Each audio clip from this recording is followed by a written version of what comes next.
Okay. Good afternoon, all. This is Tom here. We're going to give you a little layout update, what I've been working on. And what I've decided to do was remove all my push-button panels and all the wiring. I must have took out about 5 miles of wiring on all that stuff. And it was just a big mess. And so I would check every once in a while, the lights wouldn't be on, and I had to jiggle the wire and everything. So I saw a video by Larry, the DCC guy, and he showed these devices by DCC Concepts. They're called Alpha Central, and so I decided to go with them. They're a lot better to use, and I like them. So the other day I built a shelf off of my fascia, and I have them mounted on there, and we'll show you those. These are the Alpha Central devices. As you go down, I got 4 of them so far. I have an order from DCC Concepts in England.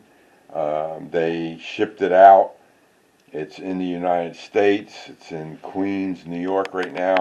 The other parts will be here in a few days, I guess. This here is an Alpha Mimic, and it will give me the LEDs. And this is an LED that will show when I turn on the system. I did 3D print a little thing here to elevate these so that they're not flat on the table.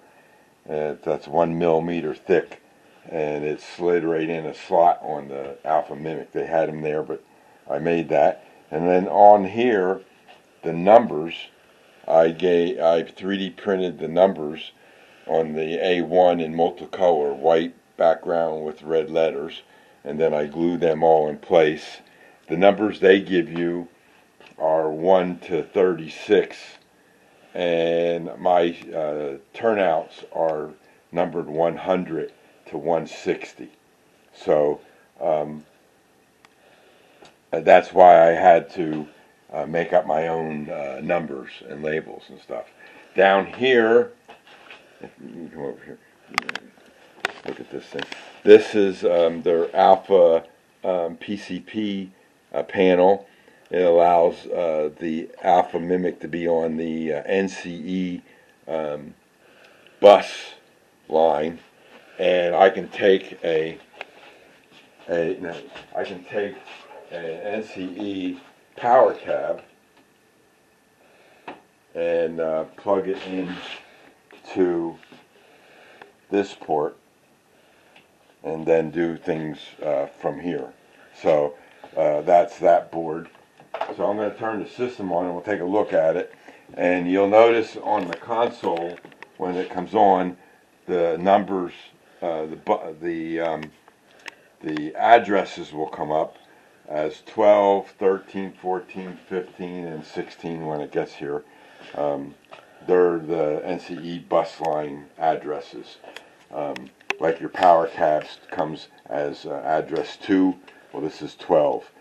According to the instructions of these devices, you have to make this the highest bus address, higher than your cab addresses, or it could conflict with the addressing scheme. So 12 is the highest. I have 2 of these power cabs on pro cabs on my layout.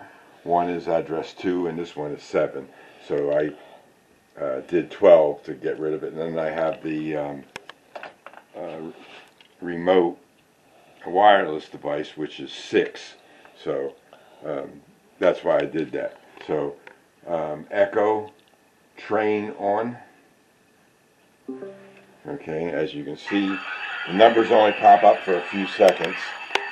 Okay, and if we scroll down the table or the shelf, you see the Alpha Mimic. You don't have to go this so close. The signal is green now. And if I push the button for 100, we'll see that the console goes to 100 and then the alpha minute will show a 100 in there.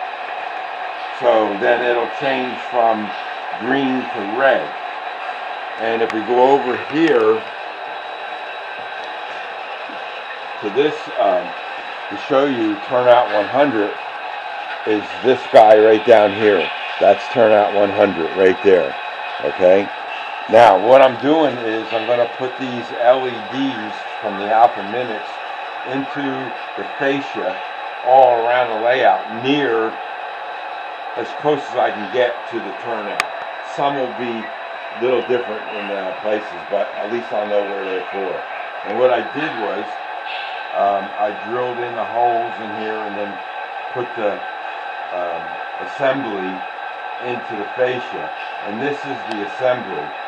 What I did was I 3D printed a mount to put the two LEDs in there.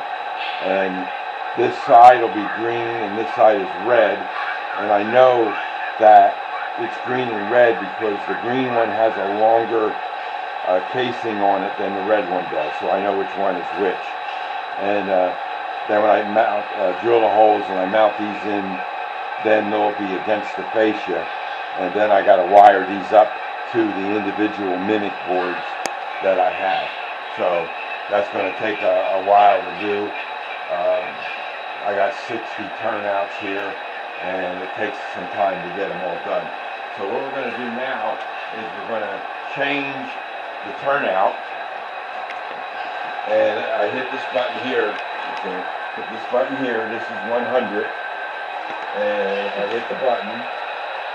You see 100 on the console there, and the turnout changed.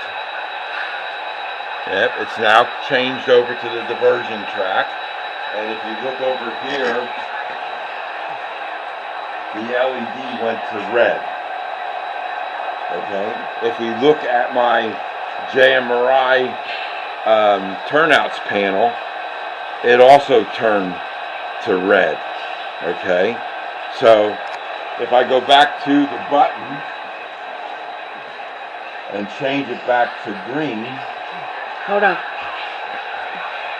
you see the track changed. Now it's going straight through, and the LED is now green. And also on the JMRI panel, it's green.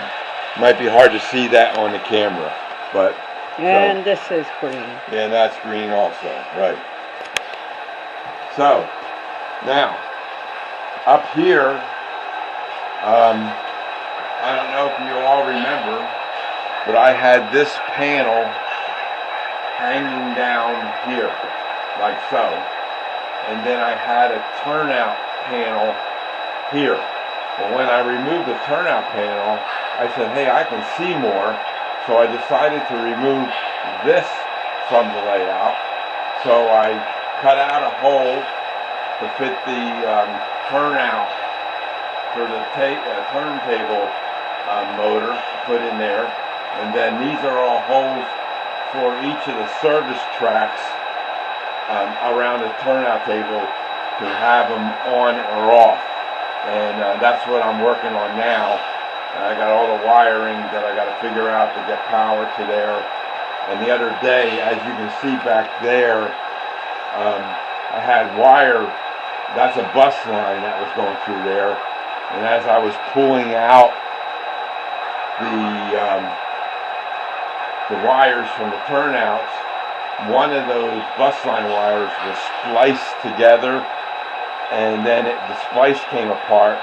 So I had to replace that whole bus line there. It was only like 18 feet of bus line that I replaced. And took off the connectors and put them back on, and then plugged the wires back in. I had a couple of wires reversed, and I'm testing the tracks up there to make sure that the clarity's all right. So a lot of little things. And then once I get this going, then the turntable will be back in operation.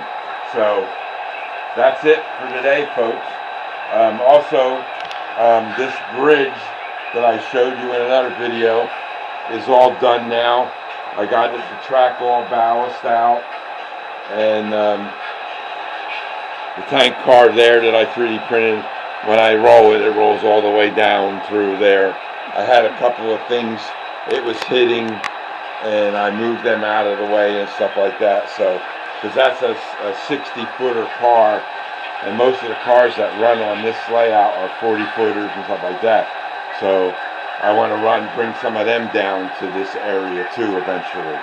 So, but with that, everybody, thanks for stopping in and watching, and don't forget to hit the like button, and always leave a comment. I always reply to everybody's comment. So thank you again.